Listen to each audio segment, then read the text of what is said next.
The two angels arrived at Sodom in the evening, and Lot was sitting in the gateway of the city. When he saw them, he got up to meet them and bowed down with his face to the ground. "My lords," he said, "please turn aside to your servant's house. You can wash your feet and spend the night and then go on your way early in the morning." "No," they answered, "we will spend the night in the square." But he insisted so strongly that they did go with him and entered his house. He prepared a meal for them, baking bread without yeast, and they ate. Before they had gone to bed, all the men from every part of the city of Sodom, both young and old, surrounded the house. They called to Lot, "Where are the men who came to you tonight? Bring them out to us so that we can have sex with them." Lot went outside to meet them and shut the door behind him and said, "No, my friends. Don't do this wicked thing. Look, I have 2 daughters who have never slept with a man. Let me bring them out to you, and you can do what you like with them.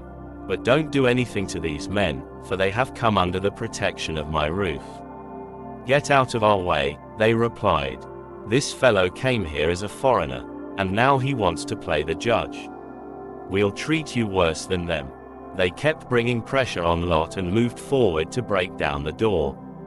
But the men inside reached out and pulled Lot back into the house and shut the door.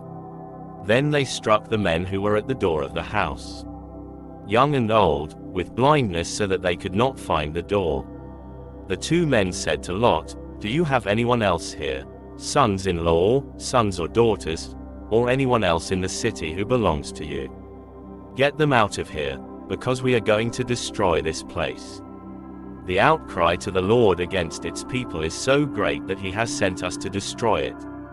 So Lot went out and spoke to his sons-in-law, who were pledged to marry his daughters. He said, "Hurry and get out of this place, because the Lord is about to destroy the city." But his sons-in-law thought he was joking. With the coming of dawn, the angels urged Lot, saying, "Hurry. Take your wife and your 2 daughters who are here, or you will be swept away when the city is punished." When he hesitated, the men grasped his hand and the hands of his wife and of his 2 daughters and led them safely out of the city, for the Lord was merciful to them. As soon as they had brought him out, one of them said, "Flee for your lives. Don't look back, and don't stop anywhere in the plain. Flee to the mountains or you will be swept away." But Lot said to them, "No, my lords, please. Your servant has found favor in your eyes, and you have shown great kindness to me in sparing my life. But I can't flee to the mountains, this disaster will overtake me, and I'll die. Look, here is a town near enough to run to, and it is small.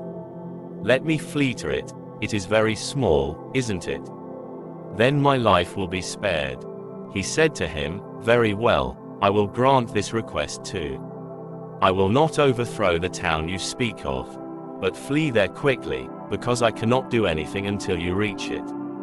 That is why the town was called Zoar. By the time Lot reached Zoar, the sun had risen over the land. Then the Lord rained down burning sulfur on Sodom and Gomorrah, from the Lord out of the heavens. Thus he overthrew those cities and the entire plain, destroying all those living in the cities, and also the vegetation in the land. But Lot's wife looked back, and she became a pillar of salt. Early the next morning Abraham got up and returned to the place where he had stood before the Lord. He looked down toward Sodom and Gomorrah, toward all the land of the plain, and he saw dense smoke rising from the land, like smoke from a furnace. So when God destroyed the cities of the plain, he remembered Abraham, and he brought Lot out of the catastrophe that overthrew the cities where Lot had lived. Lot and his 2 daughters left Zoar and settled in the mountains, for he was afraid to stay in Zoar. He and his 2 daughters lived in a cave. One day the older daughter said to the younger, "Our father is old, and there is no man around here to give us children, as is the custom all over the earth. Let's get our father to drink wine and then sleep with him and preserve our family line through our father."